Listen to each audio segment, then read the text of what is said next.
ಕುಬೇರನ ಜನ್ಮ ರಹಸ್ಯ. ಕುಬೇರನ ಲಕ್ಷ್ಮಿಯ ಅನುಗ್ರಹ. ಕುಬೇರ ಈ ಹೆಸರು ಎಲ್ಲರಿಗೂ ಗೊತ್ತು.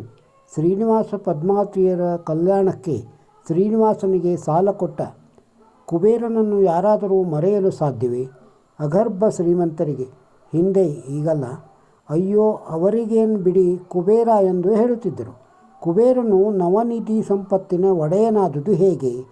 ಇವನ ಪೂರ್ವಾಪರ ತಿಳಿಯಬೇಕೆಂದರೆ ಕುಬೇರನ ನಿಜವಾದ ಹೆಸರು ವೈಶ್ರವಣ. ಇವನು ಹಿಂದಿನ ಜನ್ಮದಲ್ಲಿ ಅರಿವಿದ್ದೋ ಇಲ್ಲದೆಯೋ ಶಿವನ ಒಲಮೆಗೆ ಪಾತ್ರನಾಗುವಂತಹ ಒಳ್ಳೆಯ ಕೆಲಸ ಮಾಡಿದ್ದ. ಆ ಜನ್ಮದಲ್ಲಿ ಇವನ ಹೆಸರು ಗುಣನಿಧಿ.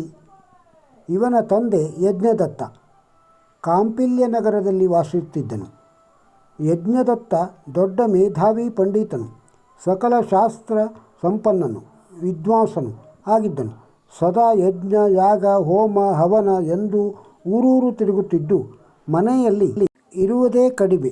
ಮಗ ಗುಣನಿಧಿಗೆ 8 ವರ್ಷವಾಗುತ್ತಲೇ ಉಪನಯನ ಮಾಡಿ ಗುರುಕುಲದಲ್ಲಿ ಶಿಕ್ಷಣ ಕಲಿಯಲು ಬಿಟ್ಟನು.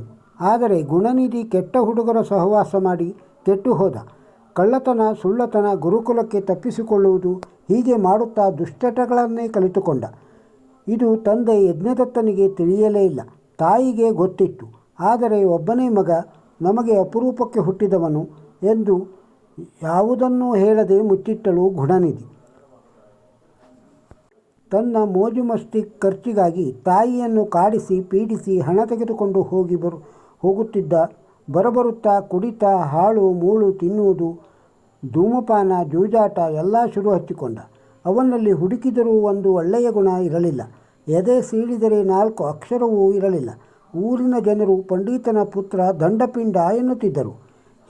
ಹೀಗಿರುವಾಗ ಅವನಿಗೊಂದು ಸುಗುಣಶೀಲೆ ಹುಡುಗಿಯನ್ನು ಹುಡುಕಿ ಮದುವೆ ಮಾಡಿದರು. ಮದುವೆಯಾದ ಮೇಲೆ ತನ್ನ ಮಗ ಸರಿ ಹೋಗುತ್ತಾನೆ ಎಂದು ತಾಯಿ ತಿಳಿದಿದ್ದಳು. ಆದರೆ ರಾಯರ ಕುದುರೆ ಕತ್ತೆಯಾಯಿತು ಎಂಬಂತೆ ದುಶ್ಚಟಗಳನ್ನು ಜಾಸ್ತಿ ಮಾಡಿಕೊಂಡ. ಪಂಡಿತನ ಮಗನಾಗಿ ದುರ್ಗುಣಗಳ ದಾಸನಾದ. ಹೆಂಡತಿ ಮಾತು ಕೇಳಲಿಲ್ಲ, ತಾಯಿ ಮಾತು ಕೇಳಲಿಲ್ಲ. ಮಗ ಕೇಳಿದಾಗೆಲ್ಲ ಹಣ ಕೊಟ್ಟು ಹಾಳು ಮಾಡಿದ್ದ. ಅವನ ತಾಯಿ ಈಗ ಮಗನಿಗೆ ದುಡ್ಡು ಕೊಡುವುದನ್ನು ನಿಲ್ಲಿಸಿದಳು.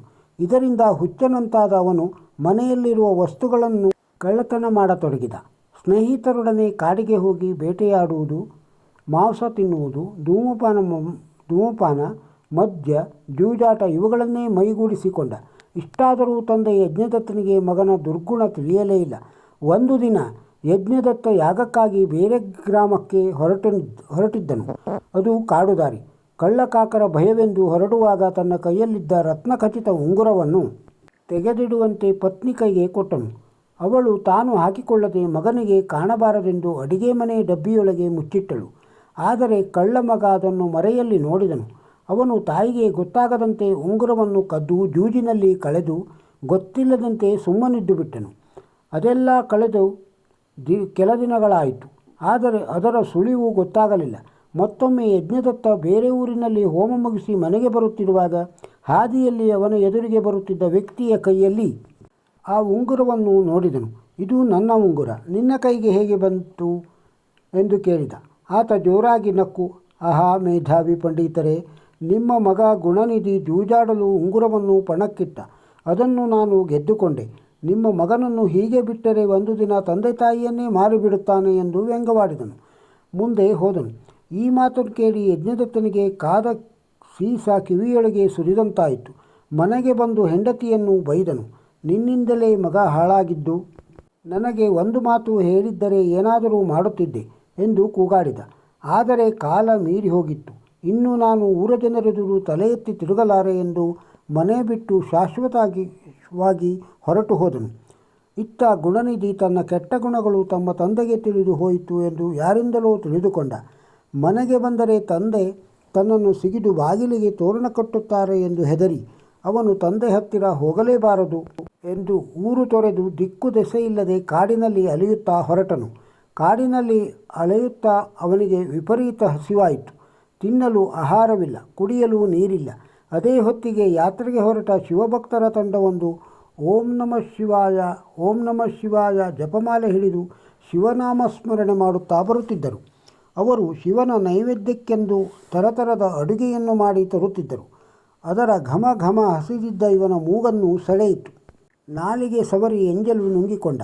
ಇವನು ಆಹಾರ ತಿನ್ನುವ ಆಸೆಯಿಂದ ಅವರ ಜೊತೆ ಸೇರಿಕೊಂಡು ಓಂ ನಮಃ ಶಿವಾಯ, ಓಂ ನಮಃ ಶಿವಾಯ, ಶಿವಾಯ ಎಂದು ಶಿವನಾಮ ಸ್ಮರಣೆ ಮಾಡುತ್ತಾ ಶಿವನ ದೇವಸ್ಥಾನಕ್ಕೆ ಬಂದನು.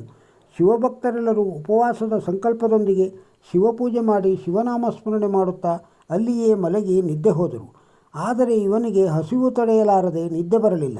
ಸದ್ದು ಮಾಡದೆ ಎದ್ದು ಶಿವನ ಮುಂದೆ ಇಟ್ಟಿದ್ದ ಪ್ರಸಾದವನ್ನು ಕದ್ದು ತಿನ್ನಲು ಹೋದನು. ಆದರೆ ಸುತ್ತಲೂ ಕತ್ತಲು ಏನೂ ಕಾಣಲಿಲ್ಲ.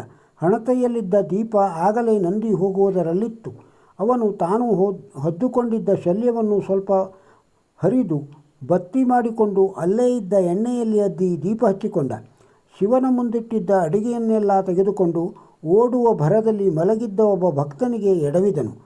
ಆ ಶಿವಭಕ್ತ ಎಚ್ಚರವಾಗಿ ಕಳ್ಳ ಎಂದು ಕೂಗಿದನು.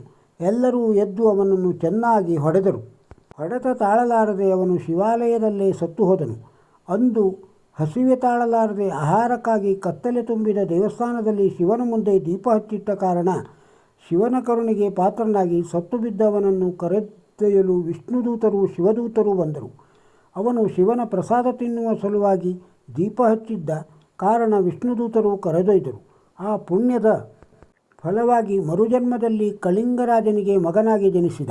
ಪೂರ್ವಜನ್ಮದಲ್ಲಿ ಶಿವನ ಆಲಯದಲ್ಲಿಯೇ ಪ್ರಾಣ ಬಿಟ್ಟ ಕಾರಣ ಶಿವಮಂದಿರ, ಧ್ಯಾನ, ಶಿವಪೂಜೆ, ಶಿವಭಕ್ತರು ಅವನ ಸ್ಮೃತಿಯಲ್ಲಿತ್ತು. ಸಹಜವಾಗಿ ಎಂಬಂತೆ ಈ ಜನ್ಮದಲ್ಲಿ ಶಿವಭಕ್ತನಾದನು. ಜನ್ಮ ಪೂರ್ತಿಯು ಶಿವಪೂಜೆ, ಶಿವಧ್ಯಾನ, ಶಿವನಾಮ ಮಾಡುತ್ತಾ ಕಾಲ ಕಳೆದು ವಯಸ್ಸಾದ ಮೇಲೆ ಮರಣ ಹೊಂದಿದನು. ಪುನಃ ಮತ್ತೊಂದು ಜನ್ಮದಲ್ಲಿ ಬ್ರಹ್ಮದೇವನ ಮಗ, ಎರಡನೆಯ ಬ್ರಹ್ಮ ಎಂದು ಕರೆಸಿಕೊಳ್ಳುವ ಪುಲಸ್ತ್ಯರ ಮಗ ವಿಶ್ರವಸುವಿಗೆ ಮಗನಾಗಿ ಹುಟ್ಟಿ ಬ್ರಹ್ಮದೇವನಿಗೆ ಮೊಮ್ಮಗನಾಗಿ ವೈಶ್ರವಣ ಎಂದು ಕರೆಸಿಕೊಂಡ. ಅಪಾರವಾದ ಶಿವಭಕ್ತನಾಗಿದ್ದು ನದಿ ತೀರಗಳಲ್ಲಿ ಶಿವನಾಮ ಸ್ಮರಣೆ ಮಾಡುತ್ತಾ ಎಷ್ಟೋ ವರ್ಷಗಳ ಕಾಲ ಶಿವನ ಕುರಿತು ತಪಸ್ಸು ಮಾಡಿ ಆಯಸ್ಸು ಮುಗಿಯುವ ಹಂತಕ್ಕೆ ಬಂದಿತು. ಶಿವಪಾರ್ವತಿ ಸಹಿತ ಪ್ರತ್ಯಕ್ಷನಾಗಿ ಅವನಿಗೆ ದರ್ಶನ ಕೊಟ್ಟನು. ಆದರೆ ಶಿವಪಾರ್ವತಿಯರ ತೇಜಸ್ಸನ್ನು ನೇರವಾಗಿ ನೋಡಲಾಗಲಿಲ್ಲ. ಶಿವನನ್ನು ಕಣ್ತುಂಬ ನೋಡಲು ದೃಷ್ಟಿಯನ್ನು ಕೊಡುವಂತೆ ಪ್ರಾರ್ಥಿಸಿದನು. ಪರಮೇಶ್ವರನು ಅವನ ಭಕ್ತಿಗೆ ಮೆಚ್ಚಿ ದೃಷ್ಟಿಯನ್ನು ಕೊಟ್ಟನು. ಕುಬೇರ ವೈಶ್ರವಣ ನೋಡುತ್ತಾನೆ, ಆದರೆ ಅವನಿಗೆ ಪಾರ್ವತಿ ಸೌಂದರ್ಯದ ಮೇಲೆ ಕಣ್ಣು ಹೋಯಿತು.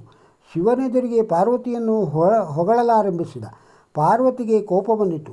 ಪಾರ್ವತಿಯನ್ನೇ ದೃಷ್ಟಿಸಿ ನೋಡುತ್ತಿದ್ದ ಕುಬೇರನ ಬಲಗಣ್ಣು ಬಲೂನು ಒಡೆದಂತೆ ಟಪ್ ಅಂತ ಒಡೆದು ಹೋಯಿತು. ಕುಬೇರನಿಗೆ ತಪ್ಪಿನ ಅರಿವಾಯಿತು. ಪರಮೇಶ್ವರನನ್ನು ಪ್ರಾರ್ಥಿಸಿ ದೃಷ್ಟಿ ಕೊಡುವಂತೆ ಬೇಡಿದನು. ಶಿವನು ಪಾರ್ವತಿಗೆ ನಮ್ಮ ಪುತ್ರನಂತೆ ಕ್ಷಮಿಸಿಬಿಡು ಎಂದನು. ಆಗ ಪಾರ್ವತಿ ಪರಮೇಶ್ವರನ ಮಾತು ಕೇಳಿ ಕುಬೇರನಿಗೆ ದೃಷ್ಟಿ ಬರುವಂತೆ ಮಾಡಿ ಬಲಗಣ್ಣು ಚಿಕ್ಕದಾಗಿ ಕಾಣುವಂತೆ ಅನುಗ್ರಹಿಸಿದಳು. ಪರಮೇಶ್ವರನು ಸಂಪತ್ತಿನ ಅಧಿಪತಿಯಾಗುವಂತೆ ಕುಬೇರನಿಗೆ ವರ ಕೊಟ್ಟನು. ಕುಬೇರನ ಬಳಿ ಸಂಪತ್ತಿನ ರಾಶಿಯೇ ಬಿದ್ದಿದೆ. ನವನಿಧಿಗಳು ಅವನ ಸುತ್ತಲೂ ಸುತ್ತುವರಿದಿವೆ. ಸಂಪತ್ತಿನ ತಿರುಪತಿ ವೆಂಕಟೇಶ್ವರ ಆಕಾಶ ರಾಜನ ಮಗಳು ಪದ್ಮಾವತಿಯೊಂದಿಗೆ ಭರ್ಜರಿಯಾಗಿ ವಿವಾಹವಾಗಲು ಸಂಪತ್ತಿನ ಅಧಿಪತಿಯಾದ ಕುಬೇರನ ಬಳಿ ಸಾಲ ಪಡೆಯುತ್ತಾನೆ. ಅದು ಎಷ್ಟು ಸಾಲ ಎಂದರೆ ಕಲಿಯುಗ ಮುಗಿಯುವವರೆಗೂ ಆ ಸಾಲ ತೀರುವುದಿಲ್ಲ. ತಿರುಪತಿಯಲ್ಲಿ ನೆಲೆ ನಿಂತ ಶ್ರೀನಿವಾಸ ಭಕ್ತರು ಹಾಕುವ ಕಾಣಿಕೆ, ಹರಕೆ, ಆಡ್ಯಗಳನ್ನೆಲ್ಲ ಬಾಚಿ ಬಾಚಿ ಕುಬೇರನ ಸಾಲಕ್ಕೆ ಕೊಡುತ್ತಿದ್ದಾನೆ ಎಂಬುದು ಭಕ್ತರ ನಂಬಿಕೆ. ಸಿರಿ ಸಂಪತ್ತಿನ ಅಧಿಪತಿಯಾದ ಕುಬೇರನು ಉತ್ತರ ದಿಕ್ಕಿಗೆ ದಿಕ್ಪಾಲಕ, ಲೋಕಪಾಲಕನೂ ಆದ ಕುಬೇರನನ್ನು ಲಕ್ಷ್ಮೀ ಸಹಿತ ಪೂಜೆ ಮಾಡಿದರೆ ಕುಬೇರ ಬೇಗ ಒಲಿಯುತ್ತಾನೆ. ಸಂಪತ್ತು, ಆರೋಗ್ಯ, ಸಂತಾನ ಲಭಿಸಿ ಅಭಿವೃದ್ಧಿಯಾಗುತ್ತದೆ ಎಂಬ ನಂಬಿಕೆಯಾಗಿದೆ. ಒಟ್ಟಾರೆ ಧನಾಧಿಪತಿಯಾದ ಕುಬೇರನ ಪೂಜೆ ಮಾಡಿ ಅವನ ಕೃಪೆ ಪಾತ್ರರಾದರೆ ಸರ್ವ ಸುಖ ಸಂತೋಷಗಳಿಗೆ ಅವನೇ ಕಾರಣನಾಗುತ್ತಾನೆ. ಕುಬೇರ ಲಕ್ಷ್ಮೀ ಪೂಜೆಯನ್ನು ವಿಶೇಷ ದಿನಗಳಲ್ಲಿ ಅಥವಾ ಇದು ಇಲ್ಲ 8 ವಾರ ಇಂತಿಷ್ಟು ಎಂದು ಸಂಕಲ್ಪ ಮಾಡಿಕೊಂಡು ಅಥವಾ ದೇವರ ಪೂಜೆ ಮಾಡುವಾಗ ನಿತ್ಯವೂ ಮಾಡಬಹುದು. ಸಾಧ್ಯವಾದರೆ ಕುಬೇರನ ಯಂತ್ರವನ್ನು ಇಟ್ಟುಕೊಂಡು ಅಥವಾ ಕುಬೇರನ 9 ಮನೆಯನ್ನು ಚೌಕಾಬಾರ ಆಟದ ಮನೆಯಂತೆ ಇರುತ್ತದೆ. ರಂಗೋಲಿ ಬರೆದುಕೊಂಡು ಅದರಲ್ಲಿ ಸಂಖ್ಯೆಗಳನ್ನು ಬರೆದು ಅರಿಶಿನ ಕುಂಕುಮ ಹೂವು ಸಹಿತ ಪೂಜೆ ಮಾಡಿ ಸ್ತೋತ್ರಗಳನ್ನು ಹೇಳುತ್ತಾ 1 ರೂಪಾಯಿ ಕಾಯಿನನ್ನು 9 ಮನೆಗೂ ಒಂದರಂತೆ ಹಾಕಿ ಪೂಜೆ ಮಾಡುತ್ತಾ ಬಂದರೆ ನಂಬಿಕೆಯಿಂದ ಪೂಜೆ ಮಾಡಬೇಕು. ಧನ ಸಂಪತ್ತಿನೊಂದಿಗೆ ಸ್ವಂತ ಮನೆ ಖಂಡಿತ ಆಗುತ್ತದೆ. ಇದು ನನ್ನ ವಿಶ್ವಾಸ. ಕುಬೇರ ಮಂತ್ರ. ಓಂ ಯಕ್ಷಾಯ ಕುಬೇರಾಯ ವೈಶ್ರವಣಾಯ ಧನಧಾನ್ಯಾಧಿಪತಯೇ ಧನಧಾನ್ಯ ಸಮೃದ್ಧಿಮೇ ದೇಹಿ ದಾಪಾಯ ಸ್ವಾಹ ಕುಬೇರ ಗಾಯತ್ರಿ ಮಂತ್ರ. ಓಂ ಯಕರಾಜಾಯ ವಿದ್ಮಹೇ. ನಿಮಗೆ ಈ ವಿಡಿಯೋ ಇಷ್ಟವಾಗಿದ್ದರೆ ಒಂದು ಲೈಕ್ ಕೊಡಿ, ಇದನ್ನು ಬೇರೆಯವರಿಗೂ ಶೇರ್ ಮಾಡಿ. ನಮ್ಮ ಚಾನಲ್ಗೆ ಇನ್ನೂ ಸಬ್ಸ್ಕ್ರೈಬ್ ಆಗದೇ ಇದ್ದರೆ ಸಬ್ಸ್ಕ್ರೈಬ್ ಆಗಿ. ನಮಸ್ಕಾರ.